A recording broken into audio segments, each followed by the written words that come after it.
Hello, and welcome to another episode of the Idealized Science podcast. I'm your co-host, Jacob Beckey, and with me as always is Dr. Brian Wargo. How's it going, Wargo? Very good. How's everything with you? Good. Summer's been going well. Just doing a little bit of research and sort of getting ready for the postdoc and working on things with the Idealized Science Institute with you and the board. So it's been a good summer. Today we're doing another article review. This one is entitled Depth versus Breadth, How Content Coverage in High School Science Courses Relates to Later Success in College Science Coursework. This is by Schwartz, Sadler, Sonnert, and Tai. And just to give the listener a brief overview, it was a survey of 8,300 students in introductory biology, chemistry, and physics from 55 randomly selected U.S. colleges. And it basically looked at how depth versus breadth in high school coursework then affected student performance in the intro sequence in these subjects. Okay? And so this is an important one for us to review because I think it's one of several in this vein of research that sort of empirically supports the many decades of recommendations from governmental bodies and from educational agencies that still has not really been adopted broadly in U.S. classrooms. And so I'm excited to talk with you about this. And maybe before getting started, you could just give sort of your brief overview and thoughts on the article, and then we can jump in and I can grill you with some questions. The thing that comes to mind is the debt. We've got this national debt that everyone just ignores, right? But everyone knows it's there. I swear it's the same thing with these research articles. We know what the research says, and yet there's so little change and there's so little, acceptance of what we should be doing. So this is just such an important piece. Everyone has an opinion in education, and there's fads that come and go, but this, along with so many of these other articles, says, no, here's what is actually, the data and what we know for sure. So it's a wonderful article.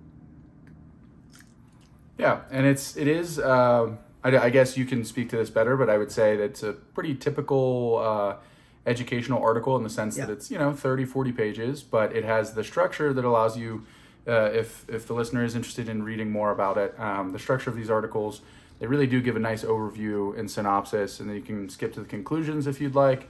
And sort of skipping the methods is not going to do most teachers that much harm. Having the takeaways, I think, is the most important part, but we hope to also give those here today. And then for more details, we'll link in the show notes. But yeah, let's just jump in. To cut right to the chase, one of the main takeaways was that students that reported, so they surveyed intro students in chemistry, biology, and physics, and students that reported covering at least one topic for at least a month in high school. So at least a month meaning, I guess you can speak to this. What would you say if you were doing a normal AP curriculum, right? The standard standard curriculum in the U.S. How long would you spend on each topic, just so we can set the tone for what the sort of norm is? I think it depends, but we can all say they're going to be very short, very just crunched together before you really have any time to develop an intuitive understanding of this. You're already moving on to something else. So it's most typical that you're going to be going quick, covering lots and lots of topics. Right. And I'd say AP is a little bit slower than an intro college sequence, but in the college sequence, it's a new major topic every week to week and a half. And every time I've tutored a student, they've expressed, that they feel like it's going too fast, like they don't have time. They're always trying to catch up. In a lot of high school classrooms, the story is the same. And this article is one of the first, and they say this in the introduction, like, there's been this sort of almost philosophical debate between depth versus breadth, and everyone seems to have an opinion on it. But as they pointed out, there just wasn't that much empirical research to either direction. And so this was one of the first, from my understanding, one of the first studies that actually provided clear empirical support for the argument that depth is more important than breadth, at least if you're using, and their metric for success was, their exam scores in a sequence, in an intro sequence at the university level.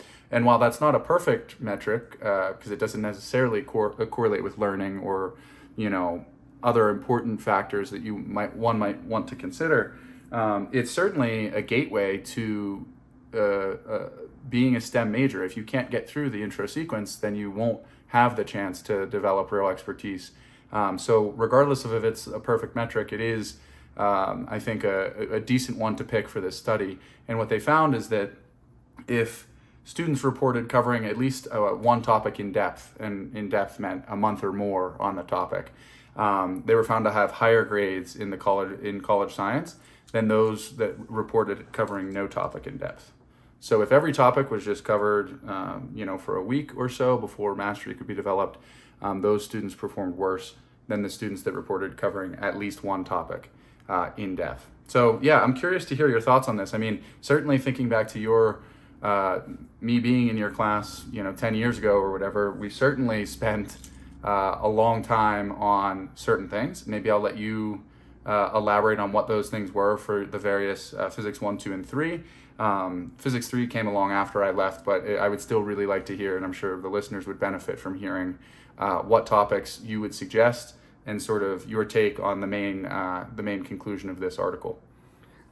First thing is, everyone was wrong about this. Everyone thought that you had to cover everything in order to be, understand the field. And you don't. I mean, the empirical evidence is just, it reminds me of the misconception research that we have. And that's what a lot of these quick quizzes are. We know that there's misconceptions. Everyone's really confident that they know the answer. And yet we find out that we're totally wrong. Well, we've been totally wrong about this. Everyone thinks if I do not end up covering every single topic in whatever subject that you're teaching, students are not going to be prepared.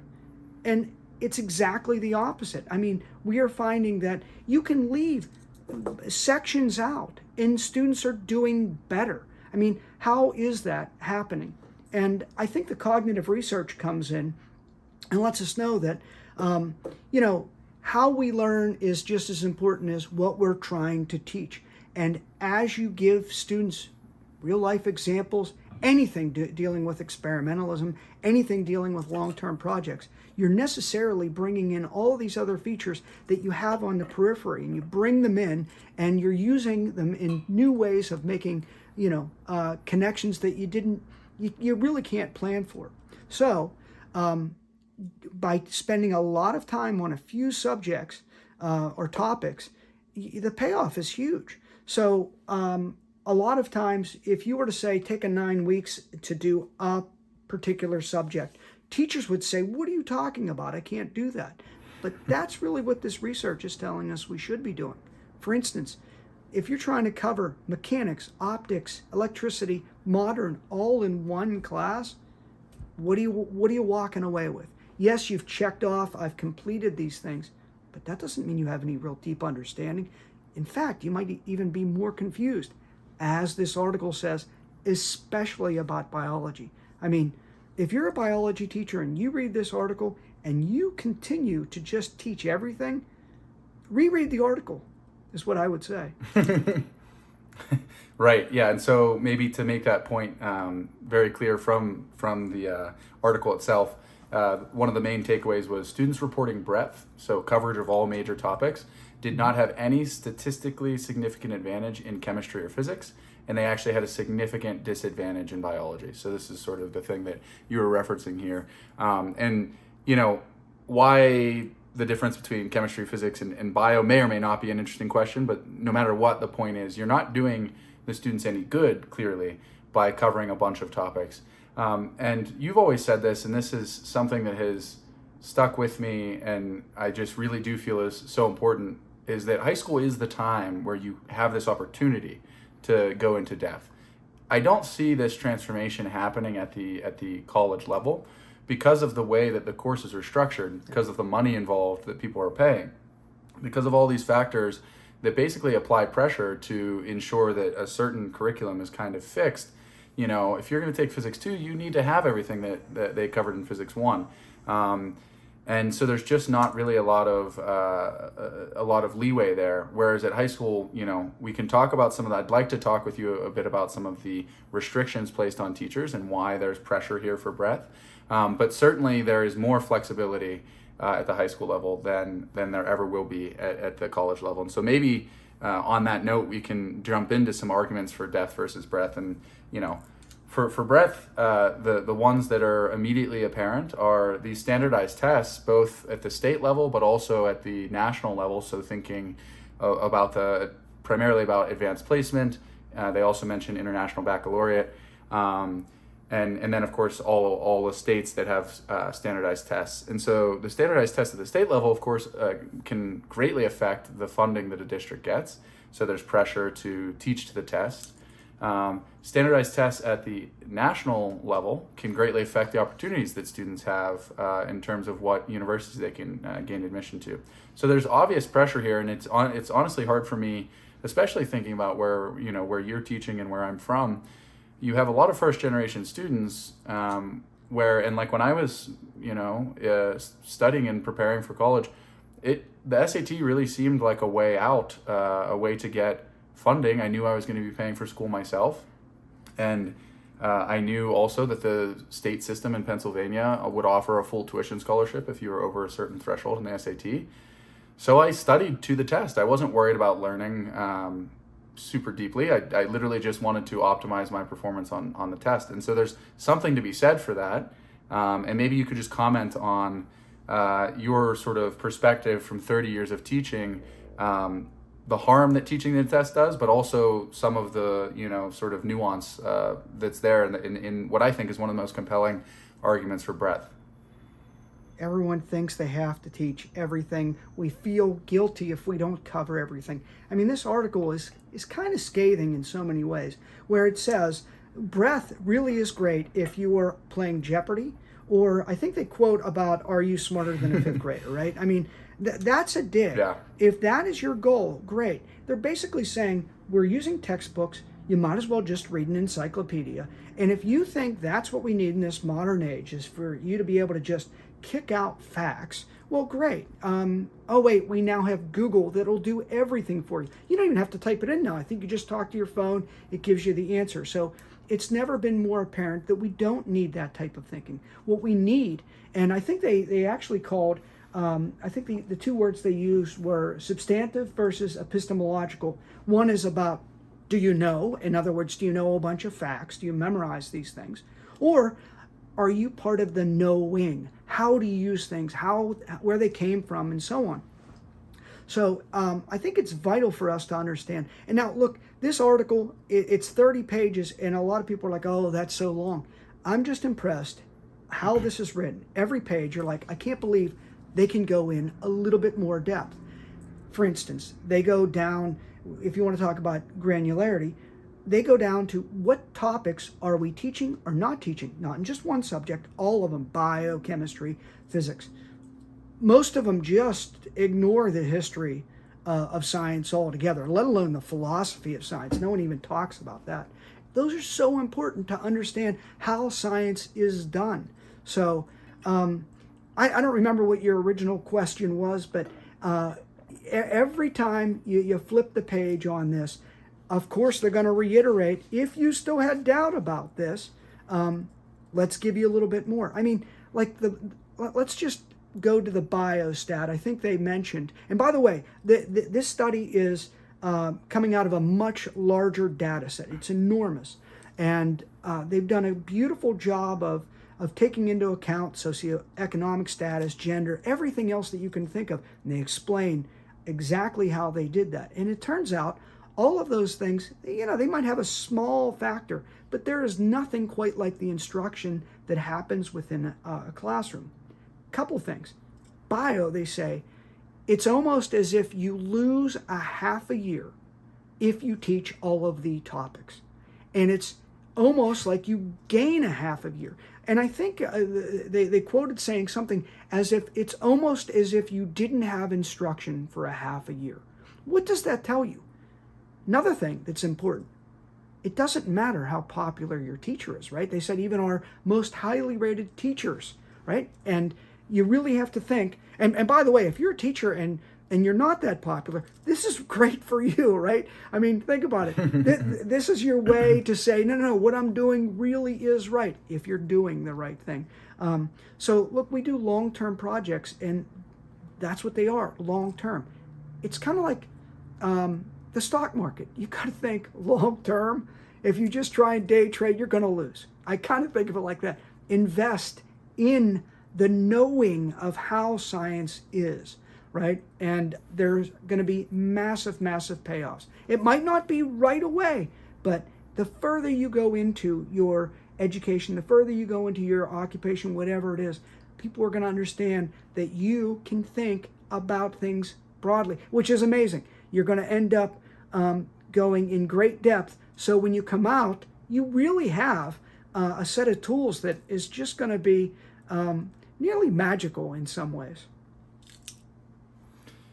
Yeah, so I there was a lot in there that I definitely agree with, and to push a little bit harder on, because you said, that you forgot the original question a bit, but the original question was just the argument for breadth that I think is most convincing is that these standardized tests can be a gateway for some students to gain access that they wouldn't otherwise have when they are in underserved districts and they don't have the privilege of having access to a bunch of advanced placement or dual enrollment, but they can perform well on the SAT or the SAT subject test, and then they can get admission into better universities. I guess my question is, and maybe this is the essence of what you were saying as well, is that teaching breadth does not actually seem to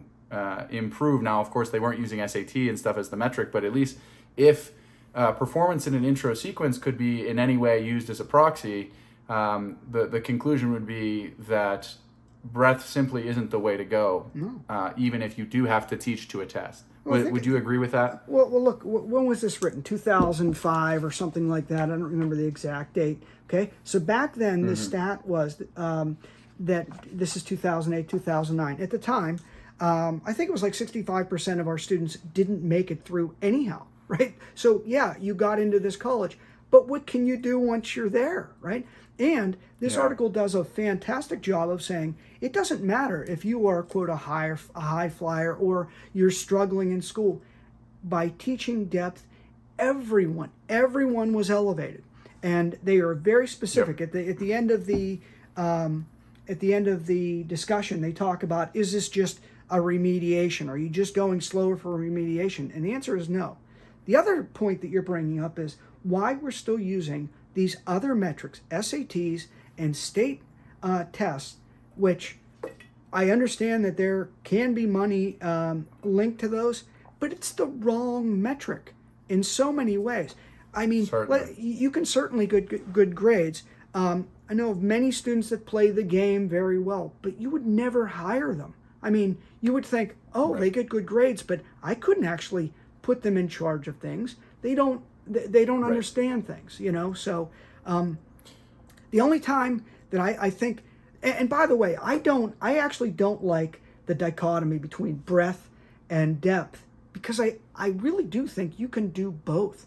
Look, there are core canonical pieces that you absolutely want to focus on, but there's all this stuff in the periphery that students have prior knowledge, they have observations that they've made, they've got misconceptions, all of that. And the very best way to cleanse that and figure it out is dialogue. You bring that out, it's happening organically. You don't have to say, okay, now we have to address these things. They'll just come up. And when you speak, especially with your class, if the students are speaking to one another, they are in the game. They've got skin in the game. And now when answers come up, because the misconception research is absolutely clear, we have very robust misconceptions. It's nearly impossible to get rid of those.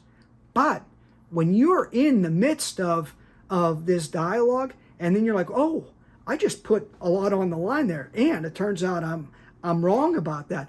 Boy, that's a big difference. So I think we just need to think of the totality of education. What are our goals? How are we actually practicing? I think it all fits together. Yeah, I think that's very fair. I also think the article does a good job of sort of pointing out that the dichotomy is there's some value to the distinction, but also that it has been sort of falsely presented just through history, basically. That there's been this. It's almost like even people outside of the educational realm are very familiar with the notion of depth versus breadth. Yeah. It's like an easy thing to hold on to and to have really strong opinions about. But I agree that, in the ideal world, and even what their recommendation is. So again, maybe to come back to almost an exact quote from the article, the recommendation to teachers is to aim for mastery.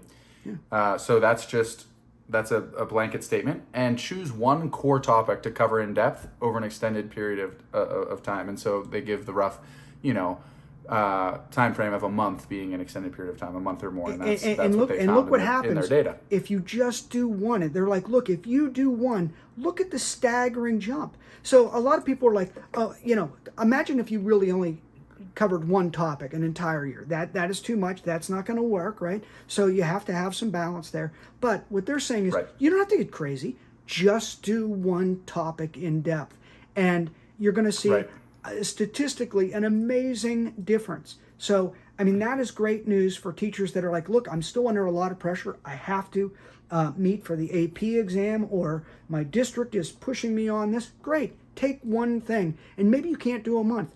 Instead of doing 2 days, can you squeeze it into a week or 2 weeks? Right. Whatever you can do. The idea is that once you have one of those foundational ways of learning things, it seems to allow everyone to say, okay, I know we're going fast now. It's just like you. Look, you've been through this PhD process. Let's say that you were to go into a different program right now. It's not like you wouldn't know anything. You would say to others, you'd say, well, what are the canonical models that you're working on? You know that you were supposed to know that there's models that they're using. Where is your specific problems in your field? It's a way of interacting. So it's not like you'd be starting at a blank slate. No, you've got all of these things that you could get up to speed very quickly. That's why most people don't do a second PhD. Once you've gone through it, you think about it. You're different. The way that you think, the way that you approach problems. And I think that's what this article is saying. If you can and imagine if you at least got one of these long-term pieces in during your high school career. And anyone can squeeze that in. Anyone, any district. No matter how stringent they are, you should be able to get one of these in. Right. I laughed at your comment about why people don't do second PhDs, because I have a long list of reasons why one might not want to do a second PhD. I might have simplified that a little bit. Yeah. I assure you it's not, because I feel I'm too prepared.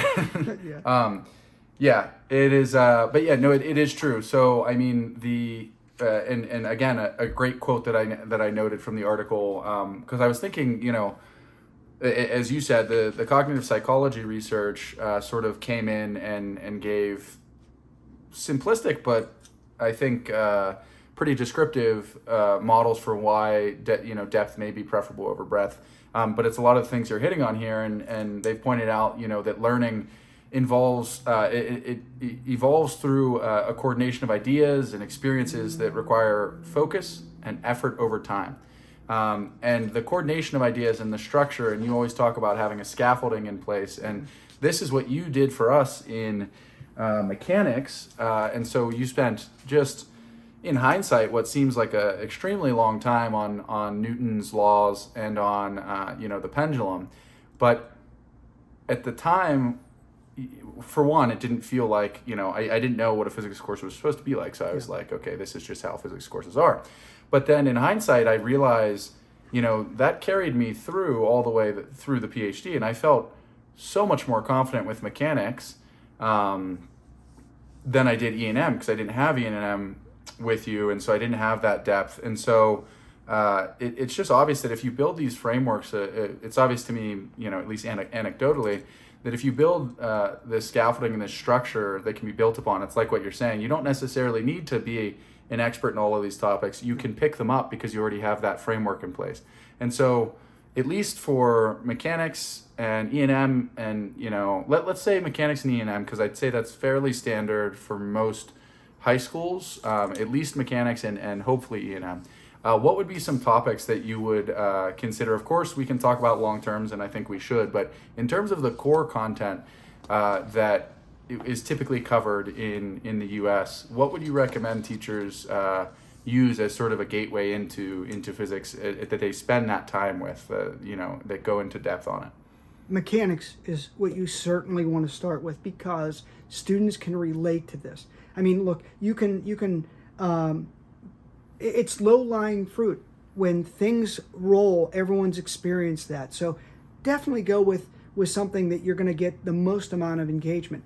And think about almost everything in physics comes back to Newton's laws, right? No matter how, it's about forces and masses and so on. So I would say spending that time, and even before mechanics, I mean, really Galilean's work. And that's why we wrote this, right? It was about like, how do you actually spend all of that time with the pendulum? Think about all the things that you're learning with the pendulum, about how to collect data, how to be skeptical about that data, how to graph, how to end up interacting with those things. And while it takes a lot of time, once you get further along, now let's say you jump into E&M or optics or whatever it is, and you're like, oh, I already understand these other pieces. I understand how math is going to be incorporated. You're able to end up, catching back up and surpassing others that are like, I've seen this before, but I don't understand any of it. So I would say mechanics is a wonderful, wonderful place to spend a bunch of time. And after that, I think E&M, because of its the analogies that fit so well that they can now take that, ideas of gravity and things of that nature, fields which are difficult, and now you're into electricity where it's hard to see, it's hard to understand, but you've got this super strong base that now you're scaffolded on, and you're able to say, oh, it's just like mechanics. I just can't see it, and maybe it's going to be a little bit more difficult to detect it, but it's so similar. So, and just to point out, they literally answer that question. What are teachers teaching? And it says about 1 in 5 teachers don't do anything with E&M. I mean, nothing. And of course, it's much higher for history of physics, and relativity is pretty low too. And, I'm telling you this, but I hope everyone else picks this up and just look at the graphics. You just be surprised at how much time and effort has been put in, and they go into this, they give you the correlations, like, and maybe you're not a statistician, but you understand positive's good and negative is bad, and you can see, what does SES do? One of the things that I like is they say, look, in an ideal world, don't be in public school. You know what I mean? It's gonna end up actually hurting your scores. Now, it's kind of a joke that I'm making there, but you can see that if you're in a public school, statistically, you're not going to be quite where the others are. But it's super easy to overcome that. And that is what they found is just take a second year of each subject. Look what that does. Mm-hmm. And think about what that really is saying. It's saying spending more time in developing those ideas. Right. And certainly it's important to point out to the listener that, you're not sitting on a high horse saying this about public schools, given that you've been at a underfunded public school for 30 years teaching, mm-hmm. right? This is just something they say in the article. Yep. It may be a statistical fact, and I don't think anyone's surprised that if you throw a lot more money and resources at education, it will often improve. So it's not like a profound thing, but I think they say a lot of these sort of almost quips, tongue-in-cheek. And yeah, it is.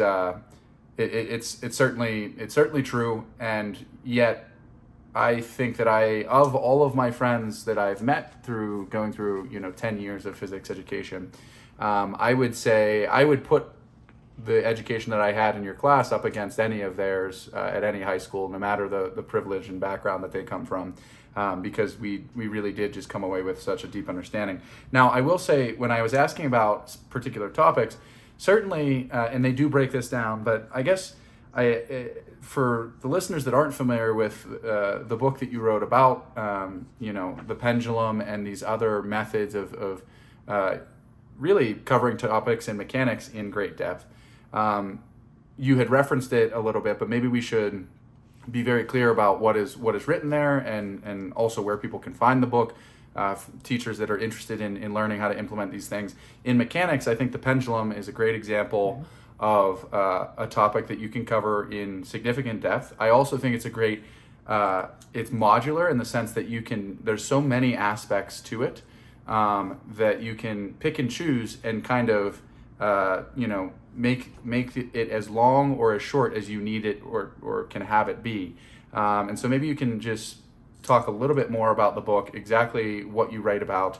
And then what I really want to know is, yes, covering E&M is good, period, but what topics, if anything, right? Like if I look at mechanics, I feel confident that Newton's laws deserve the depth that you gave them, and I'm sure many other instructors give them. But what are some specific topics in E&M that you would see or you could encourage teachers to really dig into? Okay, a couple things. First of all, I don't actually think it matters what topics you go into depth with. I think they're naturally, let's say that you pick a topic that's a little bit more advanced. Those questions are naturally going to arise that you're going to have to backtrack on.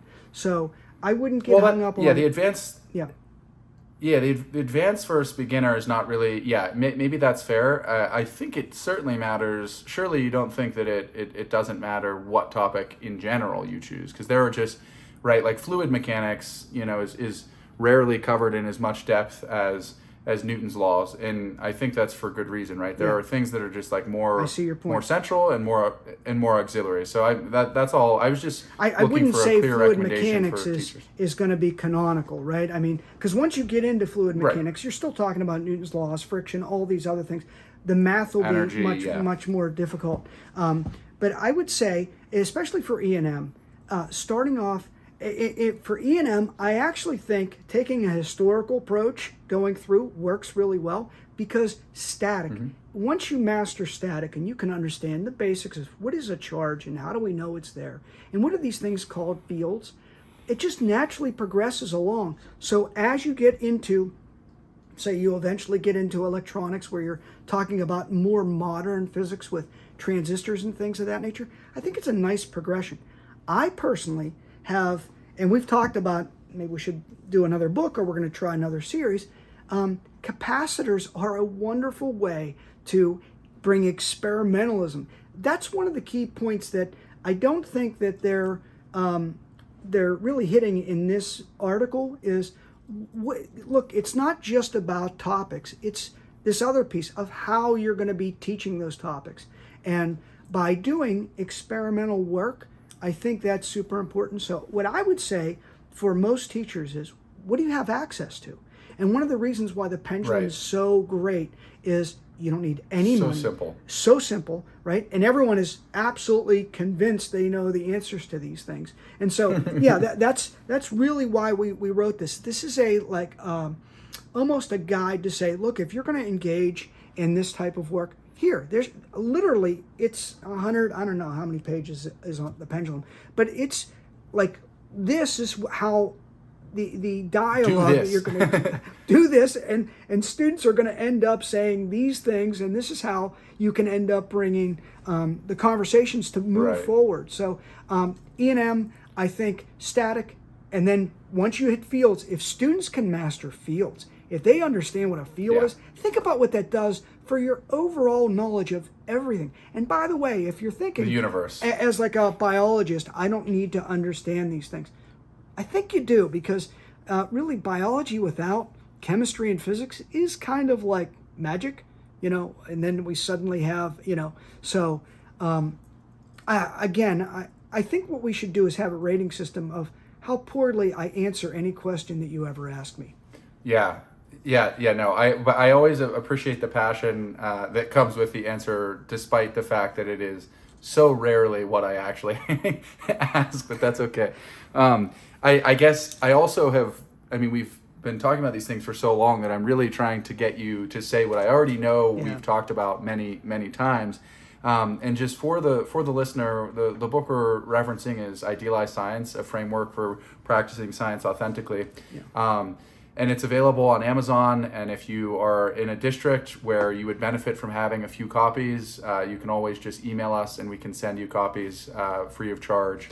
And it really does just break down how to implement the pendulum, which is, as Dr. Wargo has said, a very cheap way of introducing students to experimentalism, to mechanics, to the nature of science, all wrapped up into a very nice low-cost package. I was able to implement it. I got the opportunity to implement it in a first-year introductory course at the university level, and I only had, I think it was 2 or 3 days. So it was something that I had to do at a greatly accelerated pace compared to the 9 weeks that you took in intro physics at high school. But that's why I say it's the added benefit is that it's so modular that you really can take pieces, and you can see if the listeners give this a read, you can see that, okay, maybe I can't test all of the variables. I can't test that mass or length or starting amplitude affects the period. But you can take one of these and dig into it if you only have a week or 2 weeks. And ideally, you can really, as you show in the book, you can get into the nature of science. What is science? What do scientists do? All through this very simple, low-cost method. And so what we're trying to do at the Idealized Science Institute more generally is package a lot of these things in ways that make it really accessible for new teachers. And the reason for doing these article reviews is maybe, not every teacher has time or desire to read all of these research articles, but if we can highlight the key takeaways, we hope that teachers will take them to heart. And the key ones here, really, just so that we can, because I know we can talk about these things forever,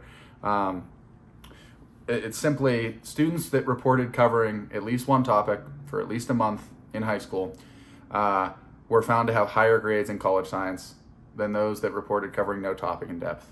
Okay? Students reporting breadth did not have any statistically significant advantage in chemistry or physics, and they had a disadvantage in biology.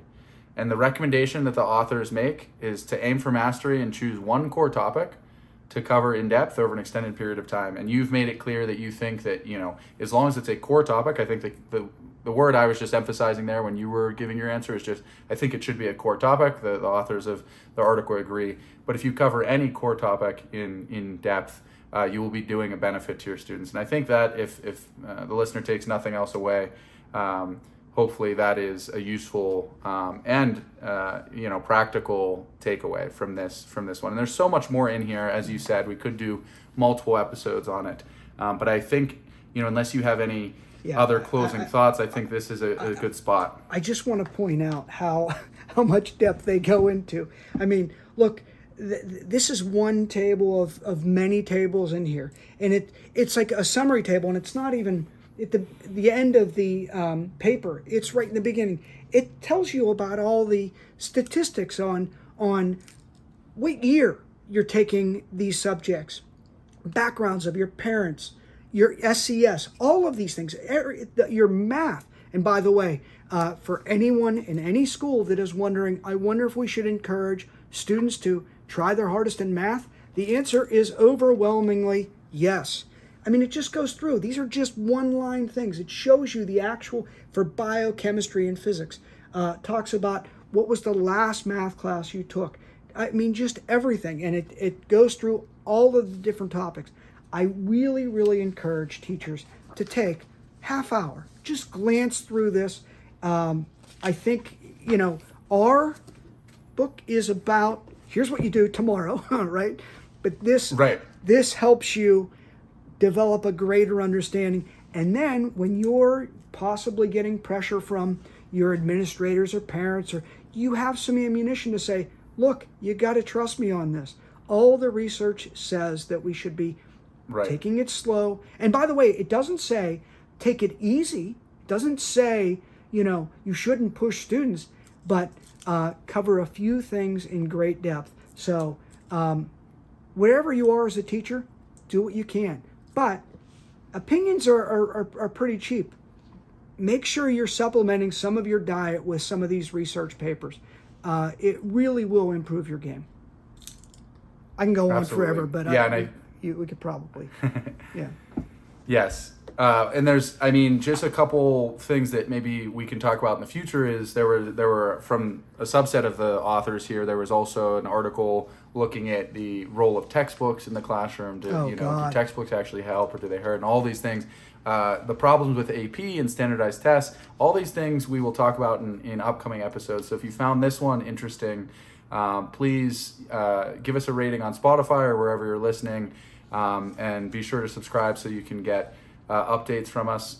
We're on social media, on LinkedIn, Twitter, TikTok, YouTube. Dr. Wargo uploads a quick quiz, a short, accessible method of engaging students in dialogue in the classroom that you can implement the very next day. They're really tailored to be as easy to implement as possible. These are all going to be on our YouTube channel, and so please check out our other resources and reach out to us if you have questions about this article or anything else that we've covered. We're always happy to engage with people. So until next time, Wargo, it's been great, as per usual, chatting with you about these articles. So I'll see you in the next one. Yeah, looking forward to the next one. We'll see you.